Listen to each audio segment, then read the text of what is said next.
TMP news channel کے studio میں خوش آمدید۔ کراچی سے آپ کو بتاتے چلے ہمارے خصوصی نمائندہ کی رپورٹ کے مطابق آپ کو بتا رہے ہیں وزیر اعلیٰ سندھ سید مراد علی شاہ کا ڈپلومیٹک بازار کی افتتاحی تقریب سے خطاب۔ ڈپلومیٹک بازار وزارت خارجہ اور اس کے رابطہ دفتر کراچی کا شاندار اقدام ہے۔ وزیر اعلیٰ سندھ ڈپلومیٹک بازار ثقافت، ذائقے اور تعلقات کا خوبصورت جشن ہے۔ یہ سفارتکاری کے جوہر، دوستی، کشادگی اور انسانیت کو خوبصورتی سے اجاگر کرتا ہے۔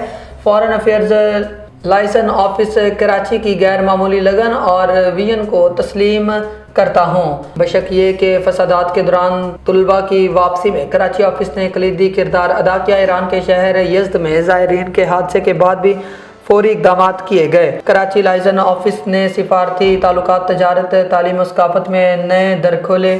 وزارت خارجہ پاکستان کا پہلا دفاعی محاذ ہے۔ وزارت خارجہ ملکی مفادات کا تحفظ اور افہام و تفہیم کے پل تعمیر کرتی ہے۔ سندھ ہمیشہ سفارتکاری کے محاذ پر نمایاں رہا ہے۔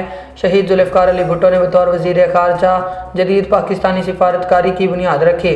چیئرمین بلاول بھٹو زرداری عالمی سطح پر ترقی پسند اور پراعتماد پاکستان کی تصویر کشی کر رہے ہیں۔ سندھ نے پاکستان کو بہترین سفارتکار دیے ہیں۔ ہمیں فخر ہے کہ موجودہ سیکریٹری خارجہ آمنہ بلوچ کا تعلق بھی سندھ سے ہے۔